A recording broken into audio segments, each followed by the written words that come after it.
Assalamualaikum warahmatullahi wabarakatuh. Kami kelompok 5 akan mempresentasikan materi mengenai HAM. HAM adalah hak yang dimiliki manusia yang telah diperoleh dan dibawa bersamaan dengan hadirnya di dalam kehidupan masyarakat. HAM bersifat umum atau universal karena hak ini dimiliki oleh manusia tanpa memandang perbedaan bangsa, ras, agama, dan jenis kelamin.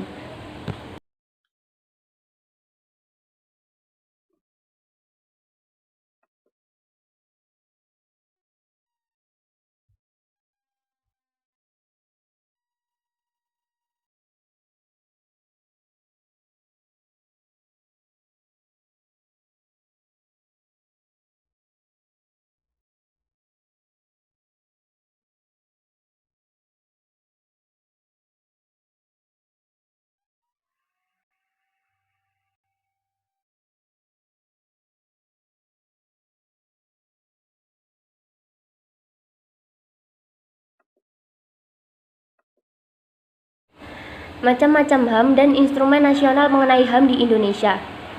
Makna HAM. Makna HAM dalam UUD 45 selama perubahan konstitusi UUD 45 yang terjadi sebanyak 4 kali membuat peraturan yang membahas tentang HAM juga ikut berubah, sehingga dapat kepastian hukum yang membahas tentang HAM ditampung dalam satu bab. Tentang satu bab yaitu bab XA pasal 28A sampai 28C. Makna HAM menurut ICCPR atau International Covenant on Civil and Political Rights. Menurut ICCPR, HAM memiliki dua klasifikasi, yaitu non-derogable rights and derogable rights. Non-derogable rights adalah sifat hak yang absolut, tidak boleh dikurangi pemenuhannya oleh suatu lembaga atau negara pihak walaupun dalam keadaan darurat sekalipun. Hak-hak yang termasuk jenis ini antara lain hak atas hidup, hak bebas dari penyiksaan, hak bebas dari perbudakan, dan lain-lainnya. Derogable rights adalah hak-hak yang dapat dikurangi atau dibatasi dalam pemenuhannya oleh suatu lembaga atau negara. Hak-hak yang termasuk dalam jenis ini adalah 1. Hak atas kebebasan berkumpul secara damai. 2. Hak atas kebebasan berserikat, termasuk membentuk dan menjadi anggota serikat buruh. Yang ketiga, hak atas kebebasan menyatakan pendapat atau berekspresi, seperti kebebasan mencari, memberi, dan menerima informasi dan segala hal macam gagasan tanpa memperhatikan batas. Makna HAM menurut DUHAM. HAM menurut Deklarasi Universal Hak Asasi Manusia atau biasa disebut DUHAM, hak-hak dasar manusia yang tidak bisa ditunda atau dicabut dalam situasi apapun, baik dalam keadaan perang maupun dalam keadaan darurat apapun, negara harus tetap melindunginya. Makna HAM menurut UU Nomor 39 Tahun 1999.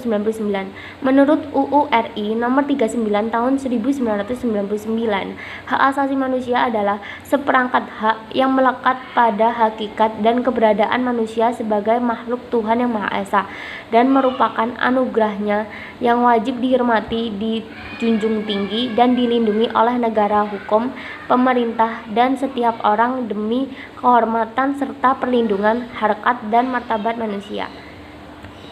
Berdasarkan hak asasi manusia, ICCPR, DUHAM, dan UU Nomor 39 Tahun 1999, hak asasi manusia dikelompokkan menjadi 6 hak asasi, yaitu pertama, hak asasi pribadi, 2. hak asasi ekonomi, 3. hak asasi hukum dan pemerintahan, 4. hak asasi politik, 5. hak asasi sosial budaya, dan 6. hak asasi peradilan.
Instrumen nasional mengenai HAM. HAM adalah hak yang dimiliki sejak lahir dan tidak bisa diganggu-gugat, sehingga diperlukan aturan untuk melindungi hak asasi manusia setiap orang dan memperoleh posisi yang sama bagi setiap orang. Lalu, instrumen yang mengatur HAM. Ada Pancasila, UUD 1945, UU nomor 9 tahun 1998 tentang kemerdekaan menyampaikan pendapat di muka umum, dan lainnya.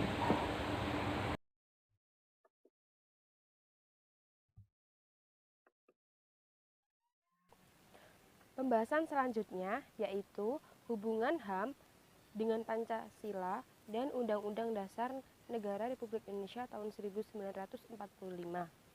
Pembahasan yang pertama yaitu HAM dalam perspektif Pancasila. Hubungan HAM dengan Pancasila diantaranya yang pertama, pada sila pertama Pancasila yaitu ketuhanan yang Maha Esa mengamanatkan bahwa seluruh warga negara bebas memilih agama dan kepercayaannya masing-masing. Hal tersebut selaras dengan Deklarasi Universal tentang HAM pada pasal 2. Terdapat perlindungan HAM dari adanya diskriminasi seperti seks, kemudian warna kulit, bahasa politik, agama, asal-usul kebangsaan, pandangan-pandangan lainnya, kemudian kekayaan, kelebihan, maupun adanya diskriminasi dari status. Nah, kedua hal tersebut yaitu berdasarkan Pancasila dan berdasarkan Deklarasi Universal tentang HAM sama-sama menjamin kemerdekaan beragama, yaitu untuk memeluk agamanya masing-masing, kemudian menjalankan ibadahnya sendiri dan menghormati adanya perbedaan antar agama.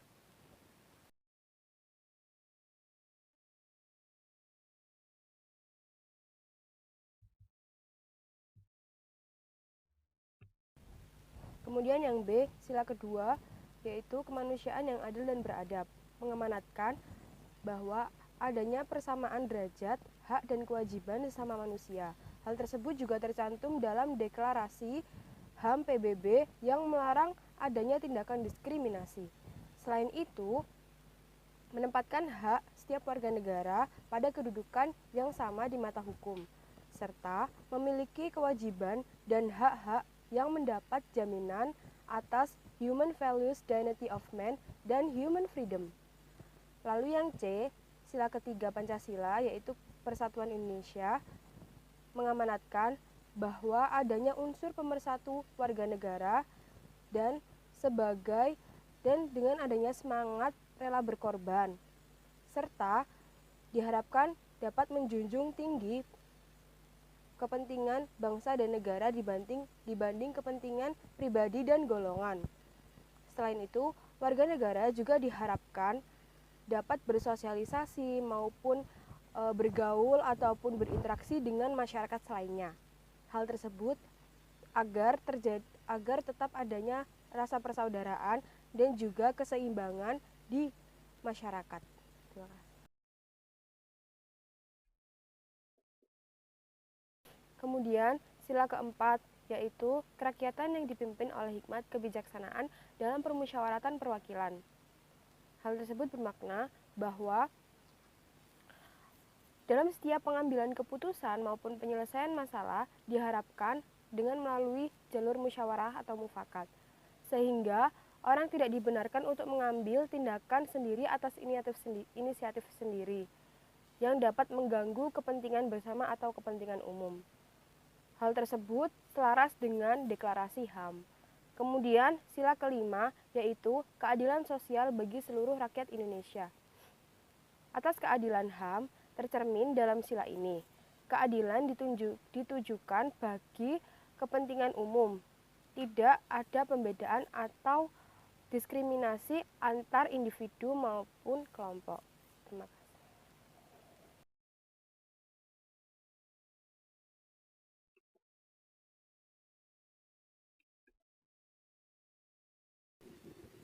Selanjutnya, hubungan HAM dan Undang-Undang Dasar Negara Republik Indonesia tahun 1945.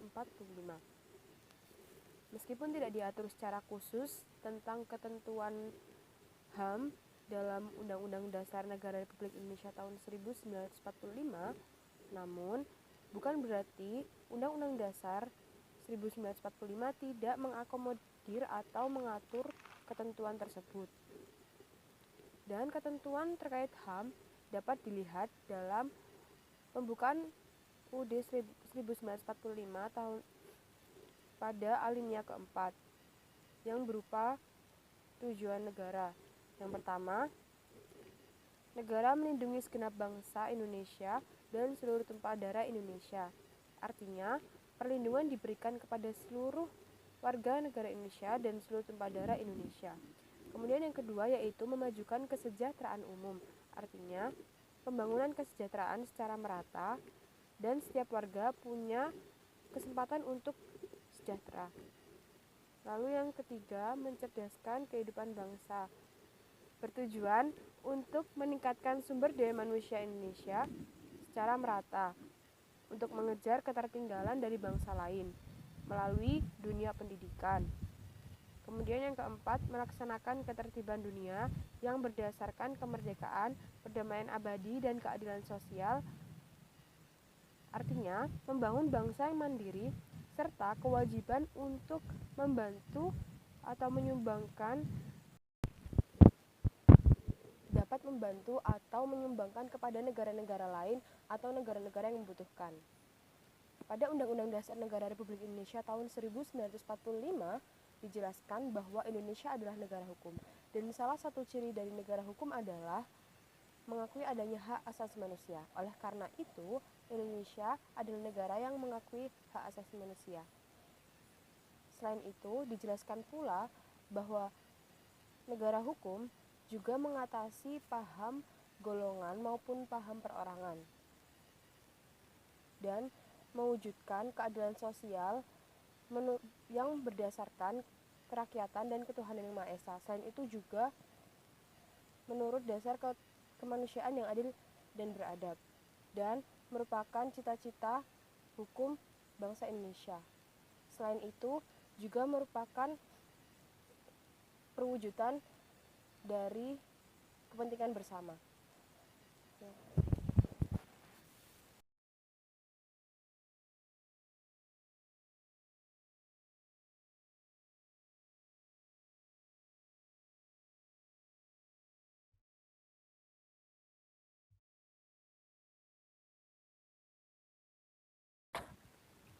Pembahasan selanjutnya adalah tanggung jawab negara dan kewajiban asasi manusia. Tanggung jawab negara dan kewajiban asasi manusia diantaranya, yang pertama, setiap orang wajib menghormati hak asasi orang lain dalam tertib kehidupan bermasyarakat, berbangsa, dan bernegara. Yang kedua, dalam menjalankan hak dan kebebasannya, setiap orang wajib tunduk pada pembatasan yang diterapkan atau oleh undang-undang dengan maksud semata-mata untuk menjamin pengakuan dan penghormatan atas hak dan kewajiban orang lain, serta untuk memenuhi tuntutan keadilan sesuai dengan nilai-nilai agama, moralitas, kesusilaan, kemudian keamanan, dan ketertiban umum dalam masyarakat yang demokratis. Poin 3, yaitu negara bertanggung jawab atas perlindungan, pemajuan, penegakan, dan pemenuhan HAM. Kemudian poin 4, untuk menjamin pelaksanaan HAM, Komite Nasional HAM yang bersifat independen dan tidak memihak, yang pembentukan, susunan, dan kedudukannya diatur oleh undang-undang. Kemudian, ketentuan yang memberikan jaminan konstitusional terhadap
Oke, di sini saya akan menjelaskan isu keempat, yaitu penanganan HAM dan hambatan HAM yang ada di Indonesia.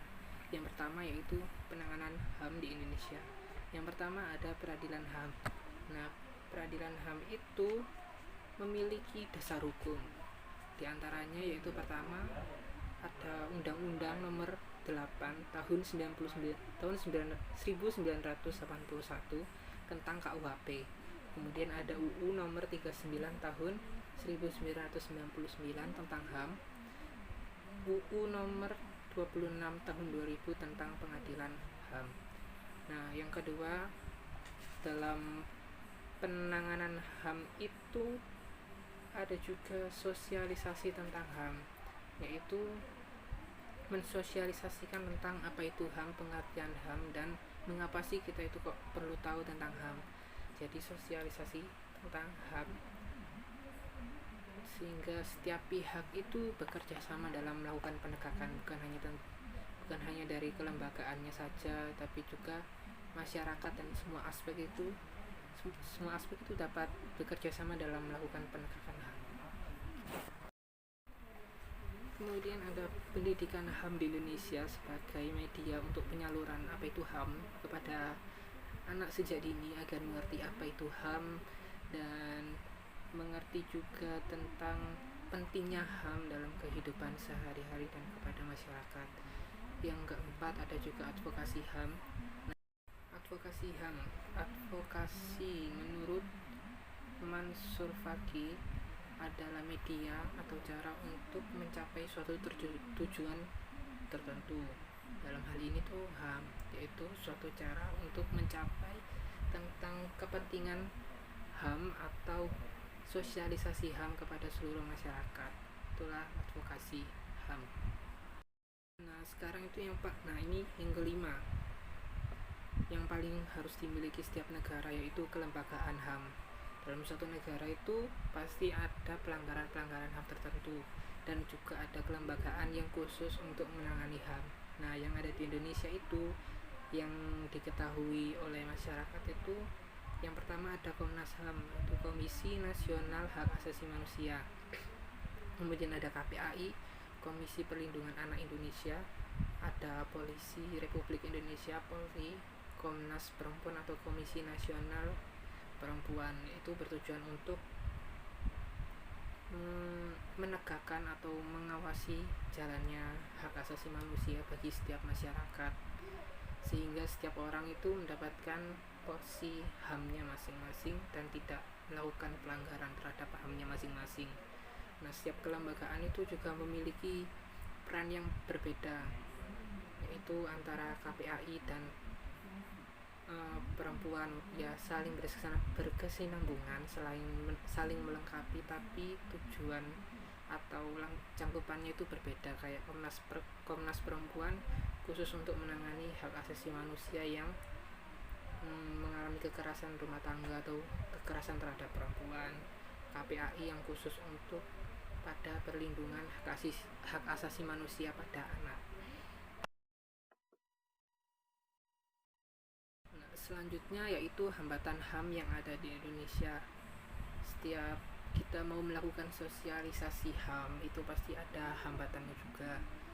Jadi hambatan HAM yang dimiliki di Indonesia itu antara lain, yang pertama ideologinya, karena melekatnya suatu adat atau suatu pikiran tertentu itu susah untuk diubah, sehingga tentang dalam mensosialisasikan HAM itu pasti juga harus bisa berbaur dengan adat sekitar. Kalau misalkan kita memaksakan keadaan sekitar, justru sosialisasi HAM itu tidak bisa masuk, dan karena itu ideologis suatu daerah itu juga menentukan tentang bagaimana HAM itu berlangsung, seperti itu. Contohnya seperti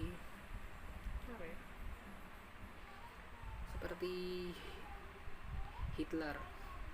Pernah dengar Hitler kan?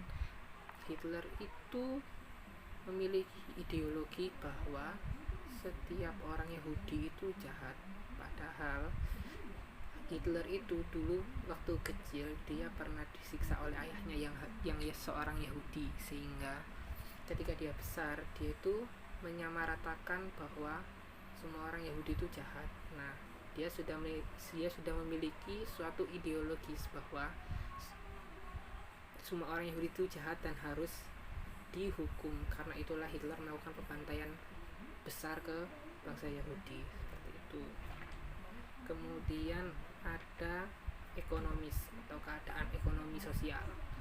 Keadaan ekonomi itu juga berperan penting karena dalam mendapatkan hak ekonominya itu setiap orang itu melakukan bekerja sesuai dengan posisinya masing-masing. Kalau keadaan ekonominya tidak terpenuhi, itu sering terjadi melakukan tindak pencurian, kejahatan segala macam, sehingga yang dapat mengakibatkan itu pelanggaran HAM terjadi seperti pembunuhan, pemerkosaan dan penyiksaan dan lain sebagainya karena keadaan ekonominya itu tidak dapat terpenuhi. Kemudian ada lagi kurangnya pengawasan pelaksanaan HAM. Nah, ini tuh karena cakupan wilayah HAM itu luas, yaitu setiap manusia yang hidup yang ada di semua muka bumi itu, sehingga pengawasannya itu kadang kurang diperhatikan oleh lembaga-lembaga yang ada atau orang-orang sekitar, sehingga pelanggaran HAM itu sering terjadi. Karena itu juga itu proses penerapan undang-undang HAM itu susah dijalani, sehingga karena kurangnya pengawasan itu HAM itu akhirnya susah untuk diterapkan di kehidupan masyarakat, sehingga ini termasuk dalam hambatan dalam pelaksanaan HAM di Indonesia. Sekian.